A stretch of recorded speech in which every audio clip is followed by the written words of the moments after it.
श्री कृष्ण इस श्लोक में बताते हैं कि इस संसार में जो भी होता है वह उनसे ही होता है। जीवन में कई बार ऐसी परिस्थितियां और अनुभव आ जाते हैं जिस पर हमारा कोई नियंत्रण नहीं होता है। हम भले सच्चे मन से पूरी मेहनत से कर्म करें, फिर भी हमें जो चाहिए वह मिलता नहीं है। कभी कभी तो फल की जगह दंड ही मिल जाता है। अच्छा, अब आप एक बात बताइए, क्या आप कौए को कह सकते हैं कि वो कांव कांव की आवाज ना करे? या फिर क्या आप किसी मेंढक को कह सकते हैं कि वह पानी देखते ही ऊंची छलांग ना मारे? हमारे मन का भी कुछ ऐसा ही है। जीवन में कुछ भी होता है, अच्छा या बुरा, हमारा मन उस पर कांव कांव कांव करने लगता है। कांव कांव से मेरा मतलब है चिंता करना, व्याकुल होना। कोई बुरी बात होती भी नहीं है और मन परेशानी की ऊंची ऊंची लपटें लेने लगता है। कभी कभी तो मुझे ऐसा लगता है कि हम में से कई लोग सिर्फ परेशान होने के लिए जीते हैं। सारी परेशानी, पीड़ा, दुविधा अक्सर हमारी मन की बनाई हुई कहानियां होती हैं। भगवद गीता में भगवान श्री कृष्ण कहते हैं, मन का बेचैन होना उसका स्वभाव है। हमारे मन को लगता है कि अगर वह अलग अलग बातों के बारे में सोचता रहेगा तो हमें आने वाली हर मुश्किल और मुसीबत से बचा लेगा।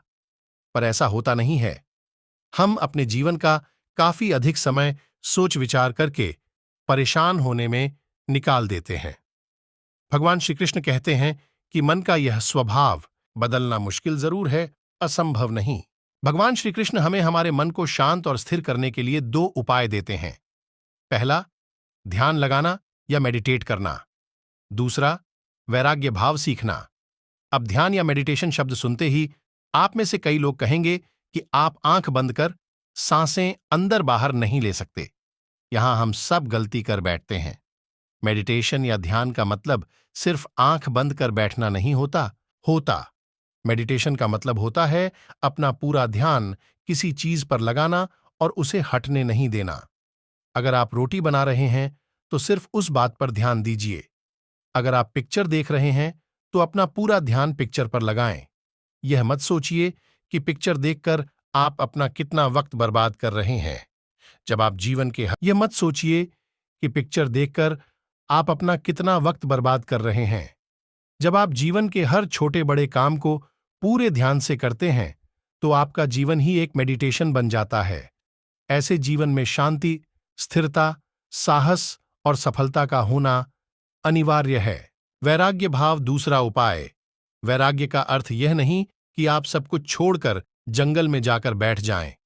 वैराग्य का सच्चा अर्थ है कि आप जो काम कर रहे हैं उसका क्या नतीजा या रिजल्ट निकलेगा उसकी चिंता ना करें। जैसे अगर आपने कोई इंटरव्यू दिया, आप यह कर सकते हैं कि पूरे मन से तैयारी करें और अपना बेस्ट देकर आ जाएं। वह नौकरी मिलना या ना मिलना आपके हाथ में नहीं है। इस नतीजे के पीछे अलग अलग चीजें हैं जो आपके बिल्कुल कंट्रोल में नहीं।